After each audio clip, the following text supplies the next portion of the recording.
Morning, everyone. Thanks for coming out this morning for the first of these talks, because I'm sure you had a choice. But the theme for today, for this HPP winter course, is From Genes to Behavior. So we're going to start with the first two lectures, mine and the one following this, talking a little bit about gene expression in the nervous system. So what I'm going to talk about today is how we can use gene expression to identify and characterize neuronal cell types. And so this will be primarily focused on mouse work, is what this lecture will be about. And the following one will talk a little bit more about humans. So as Arlen mentioned, this is me. I'm currently a fellow at the HHMI Genome Research Campus in Virginia, just outside of DC. But I spent 5 years at the Allen Institute as part of the modeling analysis and theory team looking into analysis of large-scale gene expression data. So to give you an idea of what I will talk about today, we'll go through a very basic high-level overview of cell types in the brain and what that exactly means. Then we'll talk a little bit about neuronal gene expression data. So gene expression data in the brain, in some sense, is a relatively newer development in terms of a data modality. So some of you may not be familiar with gene expression, especially in the context of the nervous system. So we'll spend a little bit of time explaining what this type of data looks like and what it means and how we can use it. Then I'll talk a little bit about single-cell RNA sequencing. So this is a method by which you can obtain gene expression data from individual neurons, actually individual cells, but we'll focus here on neurons. And again, how we can use that type of information for classification and characterization of neuronal cell types. I'll then go through two papers that came out this year, one from the Allen Institute and then one from the Broad Institute in Boston, and just go over from start to finish some high-level overview of how we can use transcriptomic or gene expression data to identify cell types in the brain. And then finally, I had prepared a little interactive Jupyter notebook to talk a little bit about how we can explore this data a little more. I think because it requires a little bit of installation that some of you were able to do last night, but many of you may not. What I'll do is actually go through the notebook, and you'll have it, you'll be able to download it. So on Wednesday for group projects, if any of you are interested in pursuing gene expression type data some more, we can go through that. So let's start off with talking a little bit about cell types in the brain. As Terry mentioned in her overview yesterday, one of the key goals of the Allen Institute and other places as well is to characterize all the components of the central nervous system. So in other words, what are the cell types that make up the nervous system? How do they connect? What are their different functional response properties or electrophysiological properties? And in the end, how do they actually form circuits to process and transmit information through the brain? So historically, there have actually been lots of efforts to try and characterize neurons based on different modalities. So this is one of the original drawings from Ramon y Cajal, where they looked at morphology and connectivity. This is specifically in the retina. So the shape of a neuron is a visual representation that can be used to classify cells. In addition, you can look at electrophysiology, in other words, response to a particular electrical stimulus, and use that to characterize different cell types. So these two have actually been in use to try and understand what are the different classes of components in the brain for quite a long time. More recently, advances in biochemistry and molecular biology have allowed us to look a little bit more at the molecular profile. So what are the molecules inside the cell that might be responsible for its identity? So what I'll focus on is the molecular profile and how we can use that. In addition, we can also look at and try and classify cells by their functional response properties. You'll hear a little bit more from Saskia de Vries later in the week about how we can use functional response properties to look at cells and try and identify subclasses of cells. So this is a very broad question. What is a cell type? So people throw this term around a lot, and it's a little difficult to actually pin down in a very specific way. But one way to look at the idea or the concept of a cell type is to think about it in a physicsy sort of way. So if you have a data modality, be it morphology, electrophysiology, gene expression, functional response properties, and you find that cells are equally likely to be present in any state throughout this data modality, then you have the notion of a cell type doesn't really exist because all portions of this entire phenotypic landscape are equally occupied by cells. But As we know from many years of study of the nervous system, this is not true. There are certain specific areas or certain specific morphologies, electrophysiological properties, gene expression profiles, where cells are more likely to sit than others. So if you think about it as an energy diagram, this is just a schematic, this is not actual data. If you think about whatever data modality you're looking at, be it gene expression, electrophysiology, morphology, functional response, connectivity, and then you look at a pseudo-energy or stability landscape, what you'll find is that cells are likely to sit in these wells. So there are certain configurations in this data modality that are more stable, that cells are more likely to be in. So this is the notion of a cell type, that you have these distinct states from which cells are not going to actually convert from one state to another, from one type to another. So for example, if you have an inhibitory interneuron, it's unlikely to ever change into an excitatory neuron. And so this idea of these discrete states in whatever space you're looking at is the basis for this notion of a cell type. So coming back to this slide, you can define cell types using any of these various data modalities. You can actually use other data modalities as well. But what we'll talk about today is specifically how we can identify cell types in transcriptomic or molecular profile-based ways. So here's where we're going to stop a little bit, take a step back, and talk more about gene expression data. So what does it mean when we say a molecular profile or the gene expression of a cell? So how many of you are familiar with gene expression data, have worked with any type of data? Okay, a decent number. But let's take a step back and ask, what exactly is gene expression? When people throw the words gene expression or transcriptomics or RNA sequencing, what does that actually mean in terms of looking at a specific cell? So the basic idea of gene expression is we're trying to quantify the messenger RNA in a biological sample. So the messenger RNA is actually a template that's made out of the DNA of a cell and from which proteins can be translated. So it's upstream of the proteins that are in a cell, and obviously the proteins in a cell are very important because they include ion channels, connectivity-based molecules, transcription factors, all the things that make a cell have its specific identity. So to use an analogy, every cell, every neuron will have a genome, which is identical because it's part of the same species, part of the same animal. And you can think of the genome as a dictionary.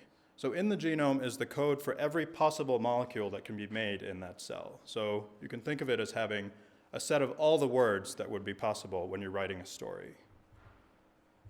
An individual gene then corresponds to an individual word if you're trying to put together a story.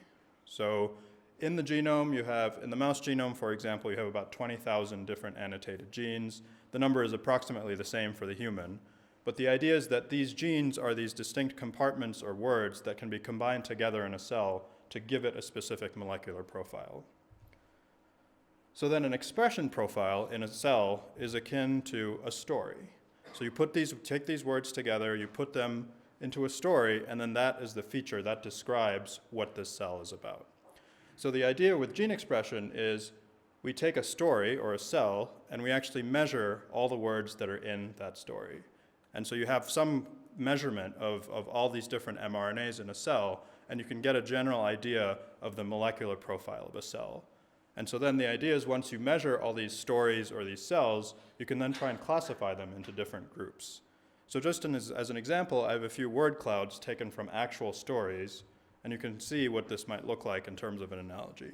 So here's a word cloud from a story, and you can see that certain words, the bigger they are, the more frequent they are in this story. So looking at this, those of you in the back might have a hard time. Can any of you identify what story this was pulled from based on the words and the frequency? I didn't hear that. Yes, this is from Les Miserables. It's the English translation of Les Miserables. And you can see that there are words that are very common that may not actually be that informative. For example, I doubt that the word one actually told you what this story was about.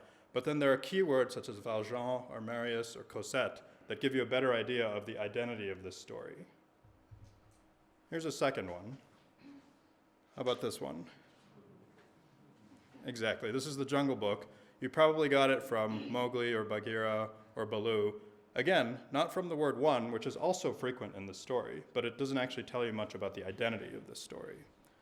And for good measure, here's one more. This one may be a little more difficult.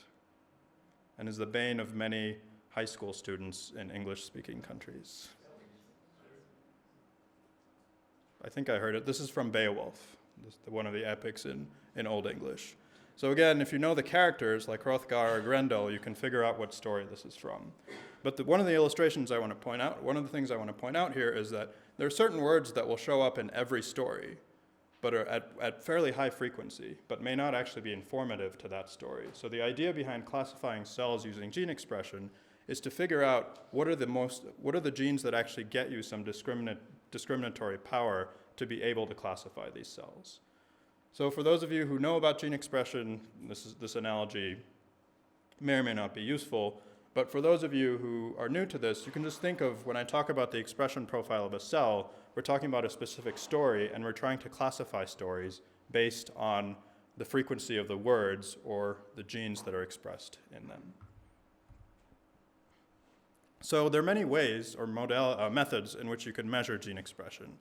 So one very standard one is called in situ hybridization, an ISH. So Terry mentioned this very briefly in her introduction yesterday. The Allen Institute for Brain Science made an in situ hybridization atlas where they sequentially went through all 20,000 genes and mapped their expression in the entire mouse brain.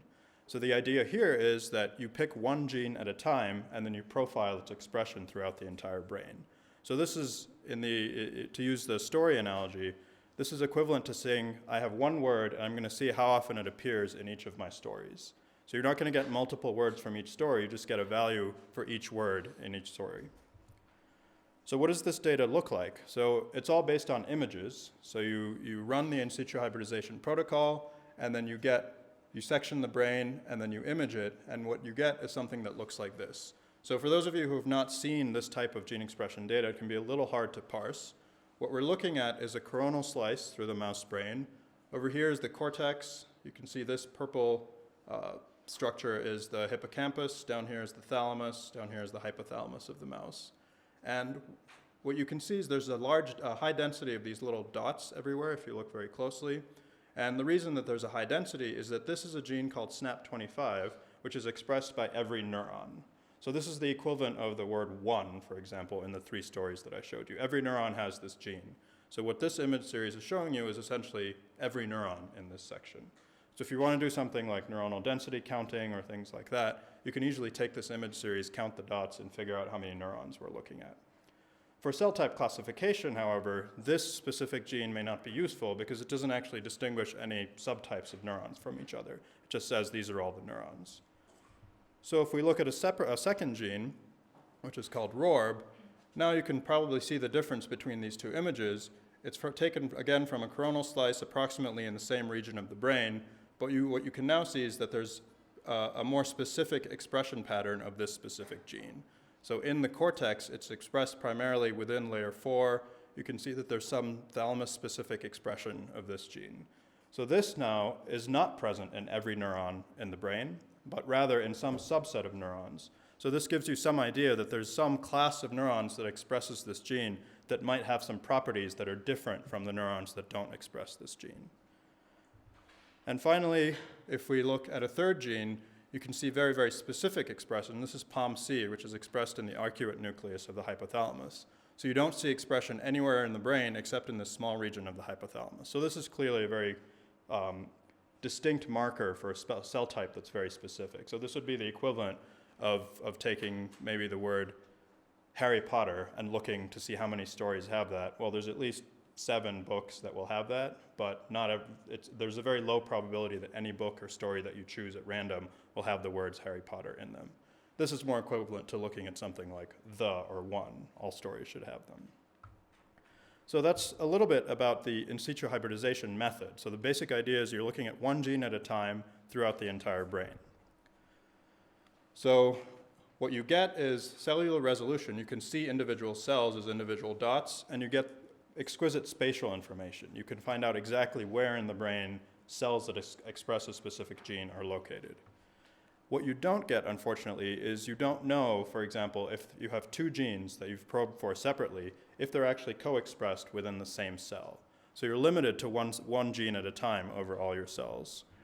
So this has led recently, in the past 4 or 5 years, to an explosion in the field of single-cell transcriptomics. So the idea here is that you look at each cell individually, and you actually measure all the genes that are in that single cell at the same time. So you get cellular resolution and you get genome-wide, so you get expression values for all 20,000 of the genes. And these two are related. So in other words, the gene selection for identifying specific cells, you can actually go back to the in situ hybridization atlas, look to see where the cells that express a specific gene are located to identify if there's some specific spatial segregation of these cells. So the in situ atlases, as a summary, get you one gene at a time, but you get spatial information through the entire brain. The single cell analyses, because of the methods that are used to profile these cells, you get no spatial information. You have to take the cell out of its native environment and process it. But what you do get is all the genes together in a single cell. So I'll go briefly over some methods as to how we can obtain single-cell RNA-seq. So this is, again, a field that's exploding not just in neuroscience, but across all of biology because of its power, the power that it allows to identify or quantify the expression of different genes within the same cell. So this schematic is a little busy, but the general idea is you start with your whole tissue, you microdissect out the region of the brain you're interested in. If you're looking at a brain-wide survey, you don't do any microdissection. But for example, if you're interested in the cortex or the hippocampus or the thalamus, you take out that section. You can label cells genetically or leave them unlabeled. And then the idea is you actually dissociate the tissue. So you remove the cells, you make a single cell suspension, and then you can purify cells if you would like using fluorescent activated cell sorting. And then you put these cells into individual tubes or plates or droplets. So the idea is that each cell then has its own little well in which a chemical reaction can occur. And what happens at this point is there's several different methods for how you can get the signal to be amplified within a cell. So the key stumbling block to single-cell RNA-seq for many years was figuring out an efficient way to amplify the message or all the messenger molecules that are present in that cell to the point where you can actually detect them. But revolutions both in sequencing technology and computing power in the past 5 to 10 years have allowed this to actually happen. So that's why we're seeing this explosion in this field. This table is not meant for you to read, but this is just over the past 3 years, some publications that have come out from single-cell RNA sequencing. These slides will be made available, so if you're actually curious, you can go into these papers. And what this table just is a summary of what tissue was evaluated, how they isolated the cells, what method of amplification they used, the number of cells, and then how deeply they sequenced. So if you're interested in single-cell RNA sequencing and you want to know a little bit more about the field, this is a little overview of the types of studies that people have done. So what does the data actually look like? So in the end, after you're done with single-cell RNA-seq and you've profiled all your cells, what you get is essentially a giant data matrix. So the data format is not complicated. You get a flat file, you can play with it however you want. What you get is, and again, rows and columns are interchangeable, but for the sake of this presentation, each row is a single gene that you've measured, and each cell is a column. So what you have is the expression of each of these genes in each of these cells in a reliable, robust way. So you know that these genes are co-expressed within a single cell. There are methods, and they're pretty standard and basic methods, to normalize the relative quantities of these genes within a single cell, so you can then compare across cells to say, okay, does cell 2 have more of gene A than cell 1? If so, how much more? And then you can actually do a lot of differential analyses to identify key genes that discriminate cells from each other. So the cell typing problem then is simply this. You know the identity of the genes because we have an annotated genome. You know that you've put in a bunch of cells, but you don't actually know, there's no class information that comes with these cells. So if I give you 2,000 cells and I tell you what are the types in here, you can't just look at the matrix because the cells could be in any order. So the general idea of cell typing is to find an ordering for these cells or a labeling for these cells that actually gets you groups of cells that have similar expression profiles to each other and different expression profiles from cells in a different group.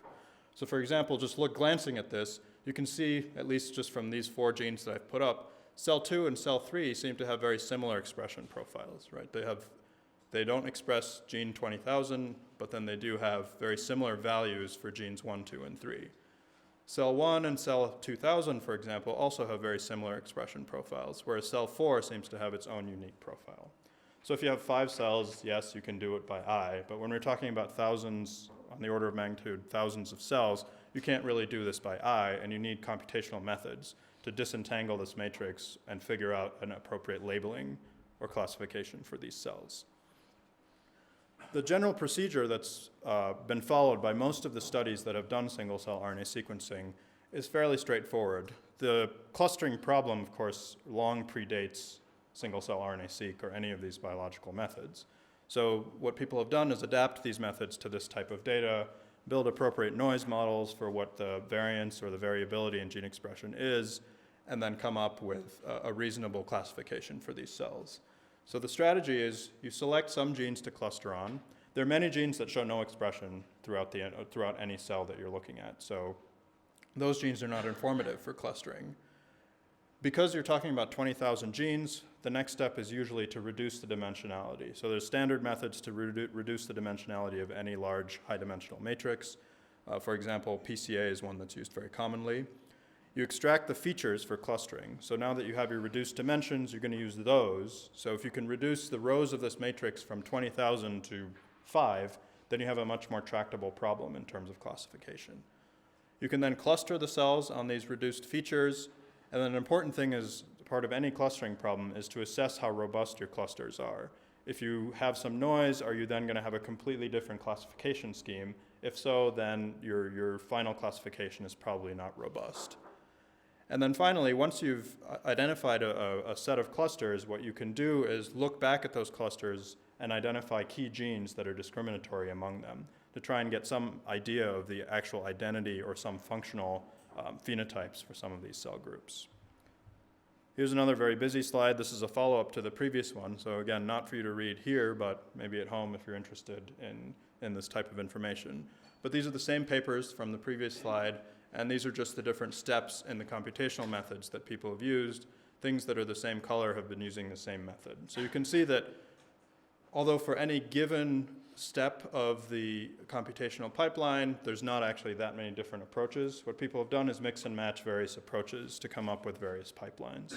And the nice thing is a lot of these pipelines are available online, either in R or in Python. So if you're new to a single cell data set, you can actually download one of these pipelines, see how it works, and go through it. So now that we've talked a little bit about gene expression data and single cell data and how we actually obtain this, I'm going to go through 2 papers at, again, a very high level, so we're not going to go very much into the details, but if you have questions, you can always ask me either at the end of this talk or the rest of the week. So the first paper I'm going to talk about came out this year, and it's from the Broad Institute. And the general idea is they wanted to look at a specific subclass of cells in the retina called bipolar cells, and using single-cell RNA-seq, identify a set of classes for these bipolar cells. So they take a retina in which these bipolar cells are labeled, dissociate it, and then do clustering, and this is a schematic of their clustering that they find. Then they actually try and relate these different classes to each other, and then to measured morphology. So this is actually very important because historically, bipolar cells have been classified by morphology. So if the transcriptomic classification provides something that's completely at odds with what is known about these bipolar cells, then that's an issue because that suggests that either something is off in the data collection or that this modality is not informative in the same way that morphology has been. So this is a schematic of the entire process from start to finish. So this is a cross-section of a retina. The cell type or cell subclass that they're specifically interested in are these bipolar cells. So they actually have a transgenic mouse in which these bipolar cells express a fluorescent protein. So you can actually visualize which cells you're looking at, sort them out from everything else, and profile only those cells. So they make the single cell suspension. They enrich for these cells, again, using the fact that these cells will have a fluorescent reporter, whereas the other cells in the retina will not from this transgenic line. They use a method called drop-seq, which is very good for profiling large numbers of cells. The general idea is that you capture each cell in a droplet, a single droplet that has a specific barcode, and then you actually do the entire amplification process together with all your cells, and then you disentangle or deconvolute the molecules that came from each cell based on the barcode of the droplet that they were encapsulated in. They do the PCA and graph clustering in order to identify the putative cell types. And then this is very important. They actually validate the cell types that they find by matching the gene expression to these morphological classes that have been known for many years in bipolar cells. So here's the computational overview. They reduce dimensions using PCA, principal component analysis, which is a fairly standard technique for dimensionality reduction in clustering in general. They use a graph theory or a Jacquard overlap to actually identify the distance between cells once they've reduced the dimensions. So essentially to identify which cells are close to each other or similar to each other and which cells are far apart from each other based on how well they overlap in their reduced dimensionality from the PCA. They cluster cells using a graph clustering algorithm called a Louvain algorithm. So what it does is once you have a graph or a network where all your cells are connected, it will try and find groups within that network that have high modularity. So where cells within a single group are well connected to each other, but not well connected to cells outside of that group. Again, the details are not important, but the general idea as to how this is done. In order to assess the robustness of groupings, what they do two steps. One is once they've identified final groups, they look to see if there are differentially expressed genes among any of these groups. If you have a clustering and you run through it and you find 5 groups, but there's no genes that actually distinguish those groups, likely something has gone wrong in the clustering or you've been clustering on the wrong features. They also use something called bootstrap aggregation, which is, again, a very common method in statistics. So what you do is you take some subset of the data, run your clustering on that, and then run it repeatedly, and then look at your entire set of clusterings to see which clusters show up robustly time and time again. So both of these are good methods for any clustering technique that's dealing with single-cell data to at least identify whether the clusters you found from single-cell RNA-seq are robust. So this is a schematic of their clusters. This is a visualization, again, in a reduced dimensionality. Each color represents a different cluster, and they're actually numbered. So the idea is that you actually do see separation in this low-dimensional visualization. So these cells, for example, are substantially different from the cells in this group or in this group. So once they've identified these groups using the methods that I talked about, they can actually look for key genes that mark each of these clusters. So each row in this diagram is actually a specific cluster or putative type that they found. Each column is a gene down here. And what you can see is that there are certain genes that are expressed very specifically within one or some small subset of these clusters, showing that the distinction that they found just from the gene expression profiling is actually significant in terms of being able to identify these different clusters and discriminate them from each other. So what this tells you is that, okay, so you now have specific genes that might tell you something interesting about some of these subclusters. One other thing that they do is they look at the entire gene expression space and say, we have these clusters, who's closest to whom? So in other words, if you take this visualization and you want to look at, okay, which cell type is most related to cluster 10, you can actually do that very easily bioinformatically by looking at the average gene expression within that cluster and comparing it to the average expression over all the other clusters. So this is a dendrogram showing that, okay, these two subclasses of BC1, as they call them, are closely related. BC4 and BC3b are closely related. This set of BC stands for bipolar cell. These sets of clusters are actually substantially different from these sets. And then this one set, which is the rod bipolar cell, is substantially different from everything else. So it's very distinct in terms of its gene expression. So this is, in general, the type of data or the type of conclusions that you can draw from gene expression data. You can identify clusters, you can find markers for those clusters in terms of specific genes, and then you can also look at the relatedness among all these putative types. So now we get to the point of, okay, you've done this mathematical mumbo-jumbo, separating out your gene and your cells into these different classes. How do we know that those classes are actually significant? You know, if you can measure the electrophysiology of a single class or look at its connectivity, then that's actually very useful information. Because if two cell types are distinct in gene expression space, and they have different connectivity properties, and they have different electrophysiological properties and different morphologies, then that's really strong evidence that those types probably have different functional roles. So the validation of transcriptomic types requires the use of a different data modality that's not gene expression or molecular based. So what they do, this is again a figure from the paper, is once they've identified key genes for each, key marker genes for each of their classes, so you can see along the diagonal there seems to be a set of genes that is actually unique or almost unique to every single class in the bipolar cell classes that they find. What they can then do is go back to actual tissue, look at the morphologies, and overlap that with the gene expression by doing antibody staining. So the idea is you take your piece of tissue, you mark all your cells because you know of a specific class because you know what gene they should be expressing, and then you look at their morphologies. So what they can find is that specific cell types that are marked by some of these genes correspond to some of the morphological subtypes that have been found before. So this is a good validation that these transcriptomic or gene expression-based cell types do have some correspondence to the morphological cell types that have been discovered. If all they found was that each of these types represents a bipolar cell class that was already known for morphology, that maybe is less interesting. So the interesting part of the paper is then they find some new morphological subtypes that had not been identified before, and they can get that because they look specifically at small subsets of cells based on the gene expression. The last thing that they do, and probably for those of you who are not in the clustering side, gene expression information is still informative, because if you trust what someone else has done in terms of the clustering and come up with some cell types, you can actually look at those cell types and look at key genes that are actually useful for other functions. So this is, again, a figure from the paper, and what they've done is look at specific classes of genes. So they can look at glutamate receptors, ligand receptors, so acetylcholine, GABA, and glycine receptors, potassium channels, transcription factors, and then cell adhesion molecules to see which ones of those are differentially regulated. So for those of you, for example, who build models, for example, computational models of cells based on electrophysiological properties, you might be interested in something like this, where you have specific potassium channel subunits that are expressed only in some subclasses of these cells.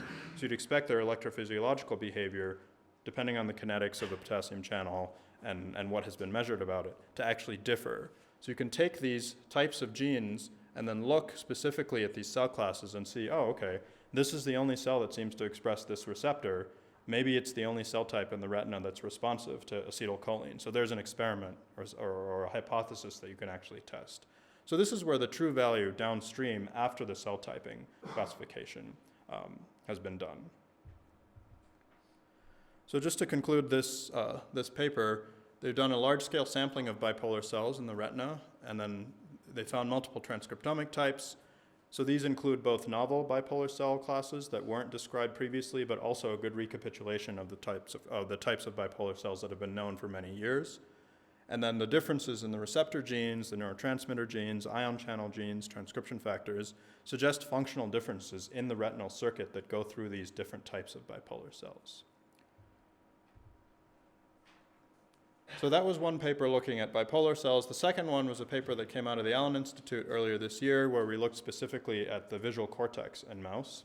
And the general procedure is going to be very similar, so I'm going to go through this fairly quickly. Plus, if you want more details, the paper is also out there. So the idea is, can we take neurons from the primary visual cortex, do single-cell RNA-seq, and then classify them into different putative types? So for those of you who are not familiar with the visual system, what we're looking at is the primary visual cortex, which receives input from the thalamus, which in turn has received input from the retina. So we're talking about one of the major regions of where visual information travels in the mouse brain. Here's a cross-section, again, of an entire mouse brain, and what we're looking at is this region here. This is the primary visual cortex, and it has for many years, people have known that it has a very layered structure. So there seem to be cells that are very densely organized in these layers. They have different connectivities. They have different electrophysiological properties. And there are some molecular markers that seem to be layer-specific. One of them I showed you previously, RORB. So the idea is there is some structure, and other data modalities suggest that there is some heterogeneity in an organized way in the visual cortex. So our goal is to look at these cells in the visual cortex and try and come up with a classification based on single-cell RNA-seq. The general procedure is very similar. We take a transgenic mouse, we microdissect out a portion of the visual cortex that spans multiple layers. We make a single cell suspension, so each cell goes into its own well. We do the amplification procedure to increase the signal, and then we measure all the expression of these various molecules in each cell individually. The general procedure is very similar. We used two methods to reduce the dimension. One is PCA, again, which we've talked about before. The other is a standard technique in gene expression analysis, which is called weighted gene co-expression network analysis, or WGCNA for short. We can extract the features, either the groups of genes that show co-expression or the principal components, cluster the cells. Again, we used bootstrap aggregation, where you take subsets of the data and then ask how well these clusters are represented to see their robustness. And then finally, we can identify key genes that discriminate these groups. So here's a summary of the types that we found, at least in this initial study. So you can see that there are what we're calling GABAergic types, which roughly correspond to inhibitory interneurons. There are glutamatergic types, which correspond roughly to excitatory neurons. So these are the ones that send these long projections. These are mostly the pyramidal neurons in the cortex. And then we also do sample a few non-neuronal cells. So at this point, I've talked all about neurons, but there are other cells. I mean, almost half of the visual cortex comprises cells that are not neurons. So these are glia, astrocytes. We actually get a few endothelial cells. So in the process of dissociating, we capture a few cells that are not neurons. What each row represents is an individual gene, and these are violin plots. So what you can think of this as actually a histogram that's turned on its side and reflected. So along the axis, if there's no colored violin plot for that specific column, what that means is that gene was not detected in that cell. For this gene, for example, this is SNAP25, which was the image, the in situ hybridization image I showed you earlier, where it marks every neuron. You can see that all of the neuronal cells have very nice expression of this gene, but the non-neuronal cells don't show the expression of this gene. So again, there's information that's useful in terms of characterizing some of these types. All the inhibitory interneurons express a gene called GAD1, which is responsible for the generation of GABA, which is the inhibitory neurotransmitter in the primary, in the central nervous system. And then within these inhibitory interneurons, we actually have broad classes that are marked by these genes, so VIP, SST, and parvalbumin. So you might have heard some of these terms thrown around because there have been single genes that have been used to mark different subclasses of inhibitory interneurons. For the excitatory or glutamatergic types, you get some genes that label all of them, and then some genes with more restrictive expression in certain subsets of them. So what we tried to do is take all of these classes and then find some measure of relatedness among them based on their gene expression profile. So this is a summary of all the interneuron types that we found. The thickness of the line you can think of as a representation of how closely two groups are related to each other. And what you can see immediately is that there seem to be large groups of types that are interrelated to each other, but not so well to groups that are outside of that. So the p-valve cell types are closely interrelated, but don't show very strong links in terms of similarity to the other types in these broad classes. You also do find certain cell types that are extremely have unique gene expression profiles that are very substantially different from anything else that we profiled. So these are very, very interesting candidates for further study, because if their gene expression profiles are so different, then most likely they're playing some specific functional role in a circuit. If we look at the excitatory neurons, it's not surprising, but they segregate primarily by layer. So this again recapitulates what people have known for many years, that different cells in different layers seem to have different properties and functions within a circuit in the visual system.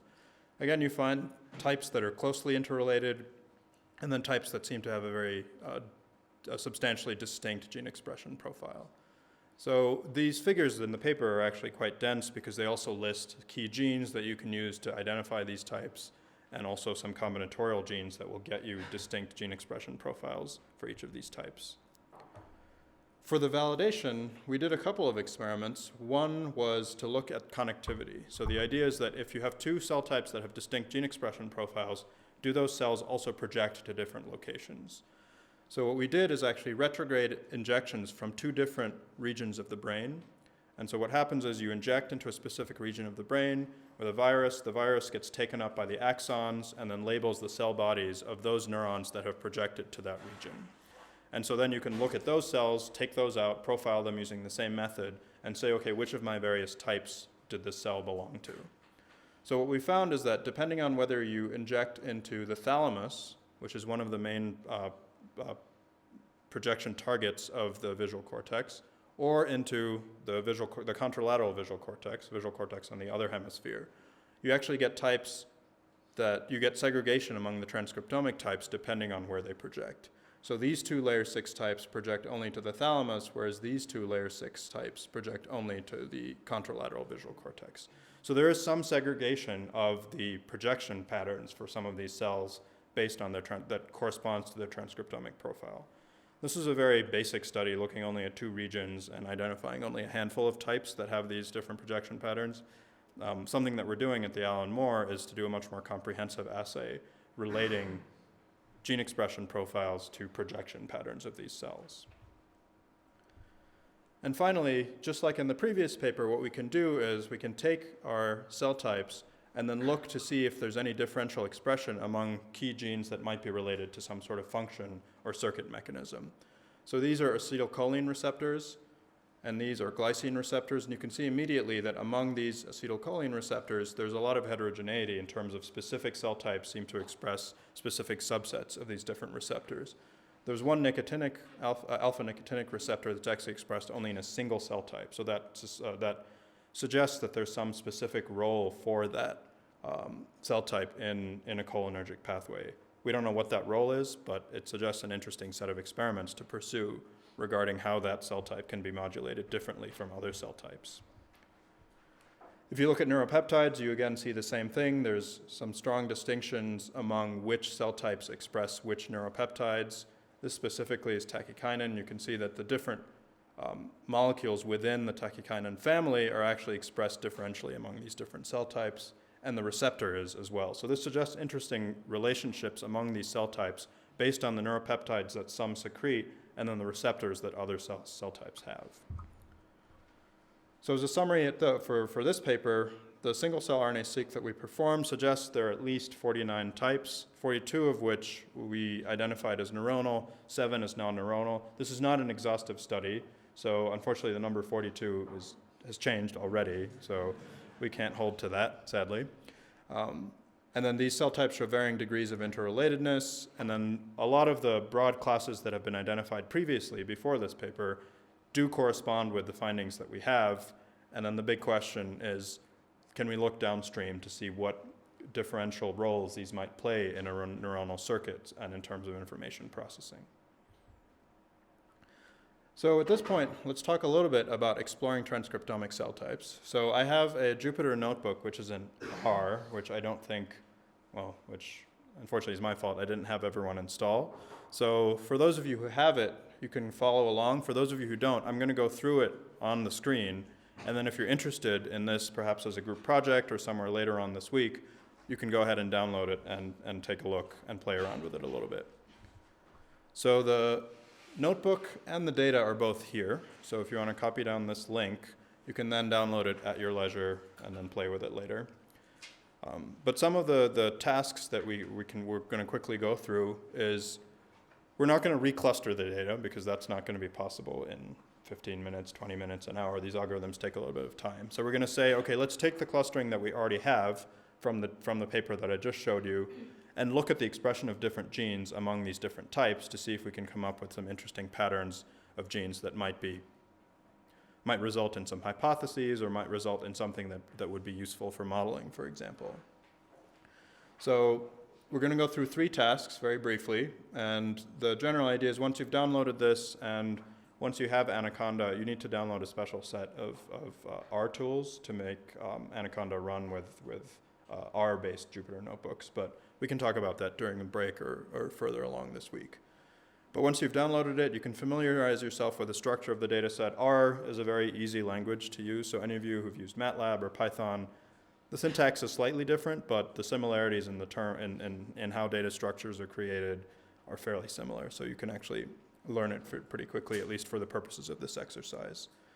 And For those of you who are interested in genes, if you know that there's a specific gene of interest, or you just want to find some gene that's involved in some pathway, you can look on the internet, search for a gene that's involved in some pathway, and then I'll show you how to actually plug that in to the R notebook and look at the expression. So let me just switch gears here and pull up the actual notebook. So how many of you are familiar with Jupyter Notebooks? Most of you, okay. Okay, so this is one that's in R, so it's not in Python, so all the commands are in R, but you'll see that they're fairly easy to parse. So the first thing we're going to do is load the data object. So this is the object that essentially is that matrix that I told you about, where each row is a gene and each column is a cell. So let's load this. For those of you who are downloading it from the link that I just showed you, it might take a little while, especially if there's many people. So you can follow along and then play with it on your own time. Okay, so the data is loaded. It's not a huge file. It's about 20 megs. So for those of you who are involved in imaging or other modalities, this data modality in itself is actually not that substantial. So the first thing that we want to do is, okay, we've loaded up this object. Let's just see what's in it. So you can just use the names command to find out what's in it. So there's something in there called expression, there's something in there called cluster IDs, and something in there called cluster color. I assume that these are pretty straightforward. One is the expression values, one is which cell belongs to which cluster, and one is just a color index for the clusters. In the next cell, what we're going to do is just display a portion of each of these substructures, just to, again, give you an idea. This is not part of the algorithm. This is just to familiarize yourself with what the data set looks like. So let's look at the first 5 rows and the first 5 columns of the expression object within this larger data structure. And here's exactly what you see. These are the cell names. They're just some arbitrary naming that we use during the sampling process. These are actually the first 5 genes, and these are the expression values. So you can see that there's some genes that don't seem to be expressed in any of these cells, whereas there are other genes that seem to have relatively high expression in some of these cells. So this is what the expression object looks like. The cluster IDs just has the cluster label corresponding to each cell, each cell labeled in the same order as in the expression matrix, and then these are just the color indices of each cluster. So, oops.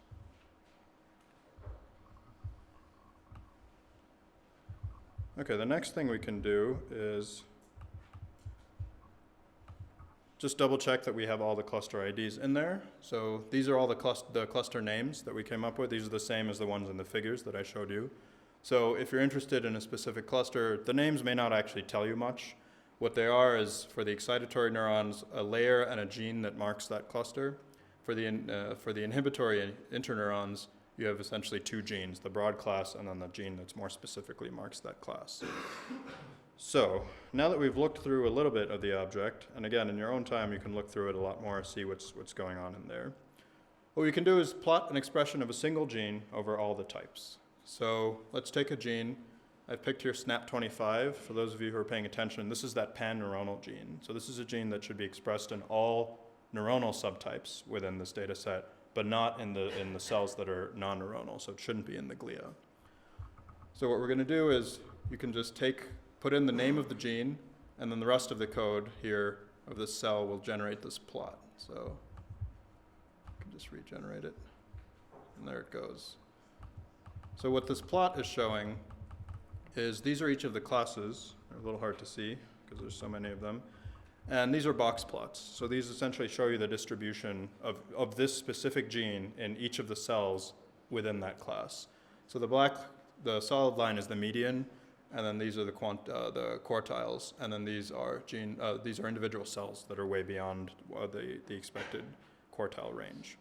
So what you immediately see is that, yes, there's some variation among these types, but clearly this gene is expressed in all of these types and very, very low in these non-neuronal types. So you can play around with this a lot. You can put in any gene of interest. Does anyone have a gene that they like? All right, let's see what it looks like. So we just substitute the name in and then plot it. And it's expressed in some of the VIP expressing cells, but is not actually detected in any of these other cells. So it's actually fairly specific in terms of these types that we found. You can play with it a little more.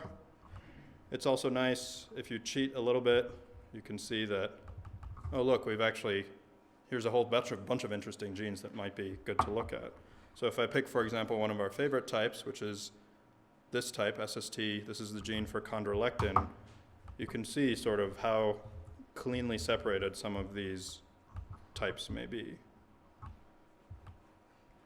So there you go. So that's the only cell type that expresses this gene. So that's a beautiful distinction. So this is a gene that you can actually use to narrow down a specific cell type and then perform any other modality. You can look at the electrophysiology if you have a way to target this cell. You can look at its projection patterns. We suspect that this type is actually involved in sleep regulation just based on some of the genes that it expresses, but it's very poorly described otherwise. So that's task one, which is fairly simple, which is more exploratory, where, okay, just put in a gene of interest, see if its expression looks interesting, and if you have a favorite gene, you can look at it that way. Okay, so the second task is, let's say we have a type and we want to find a gene that's unique for that type or that distinguishes that type from others. So what we're going to do here is just run a couple of cells to set up the data structure. And what we have to do next is calculate the gene expression in each group. So we want a measure of how many cells, what fraction of cells within each group actually express that gene. So this takes a few seconds to run. But once we have that, then we can say, okay, find me the genes between these two groups, one of which has a large fraction of cells that express it, and in all the other groups, in the contrast group, you don't see very high expression at all.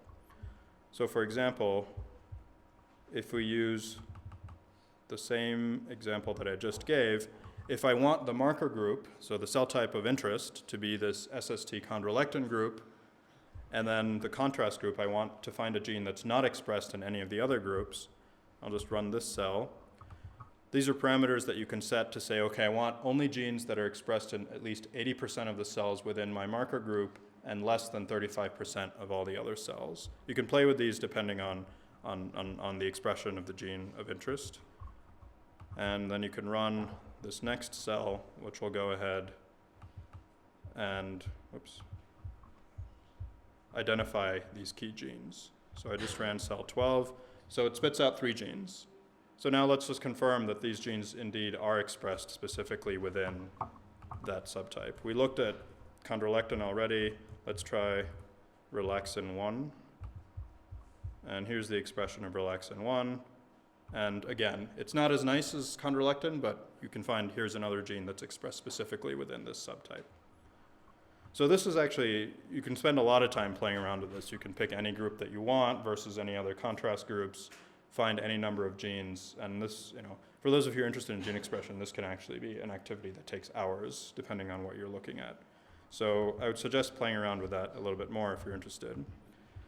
And finally, the last task is, if we want to move a little bit more towards potential function or differences among these cell types that are actually related to other properties, such as modulatory properties or electrophysiological properties, connectivity-based things, we can actually pick a specific pair of genes and then plot them. So it doesn't just have to be a pair. I use this as an example. Let's look at a ligand-receptor pair. So let's look again at tachykinin and the tachykinin receptor, or at least TAC-R1. So the idea is, if we find a gene where certain cells express the peptide or the neurotransmitter and certain other cell types express the receptor, odds are that there's some sort of modulatory interaction between those cell types. So they might be involved in some sort of a circuit. So let's look at TAC1 and TAC-R1. So that's just, you can always change these names depending on what you want to look at. And then this is just, again, a stacked box plot. So we're going to look at the expression of both of these genes simultaneously. And what you can see is that there's a subset. Essentially, the parvalbumin expressing interneurons are the ones that express TAC1. So they're the ones that express this neuropeptide. And on the receptor side, you have, again, the chondrolectin group that seems to be responding to the expression, to the secretion of TAC1, at least based on the expression of its receptor, and then also this IGTP type, and then one of these P-valve types. So what you can do with this is generate a whole, you can generate a large number of hypotheses, but you can figure out something that looks to have a very strong signal based on either a receptor-ligand combination. You can look at 2 different ion channel subunits that seem to have different kinetics to look at potential electrophysiological differences that might exist between some of these cell types. You can look at cell adhesion molecules, any number of genes that are related to connectivity. So this is a vast playground, really, starting from a fairly basic data set. It's just a matrix of expression. There's a lot of a wealth of information that you can use this for, not just for gene expression only type of studies, but also to try and inform some hypotheses about differences among cell types and other modalities. So, of course, that being said, anything that you come up with as a hypothesis has to be validated in that other data modality. I can't just publish a paper saying, oh, look, this cell type expresses TAC1 and this expresses the receptor. Obviously, they're linked, and this is what I think is happening. You need some confirmatory experiments or find a collaborator who will do those confirmatory experiments, which is often what happens with me. So that was just a brief run-through of the Jupyter Notebook. Again, it's very basic, so if you decide during the group project phase that it's something you want to pursue more, we can discuss either during the week or during that little time. But that was just to give you a flavor of the types of things you can extract from gene expression data once you've done the clustering algorithm. So we haven't talked about how to run the clustering algorithm, and I'm not going to, but that is actually publicly available from a lot of the papers that have been published about these different data sets. Okay, so just to wrap up the lecture part of this, what we've done is the general idea is to try and characterize and classify cells into different types based on different modalities. What I've talked to you about is a molecular profile.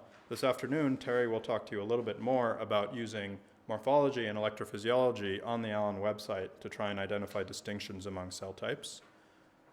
Later this week, oh, my boxes are off. But later this week, Saskia will talk a little bit about functional response properties of these cells when you actually look at these cells in vivo in an actual awake mouse, so not in this dissociated, sliced prep. You can actually see cells that have differential responses to different visual stimuli. But what we've talked about here is that single-cell RNA-seq and transcriptomics in general has become a powerful method to identify putative cell types that might have differences in function. In order to establish that they're actually relevant, these distinctions, you do need to do a validation of these. So a lot of what you'll see in these papers is they'll do a survey of these types and then dive a little bit more into one or two to try and associate them with different modalities. Once you've established that your clustering is somewhat reasonable, then you can actually look at differential genes and try and come up with hypotheses for further experiments or to inform your modeling based on differential gene expression of key genes.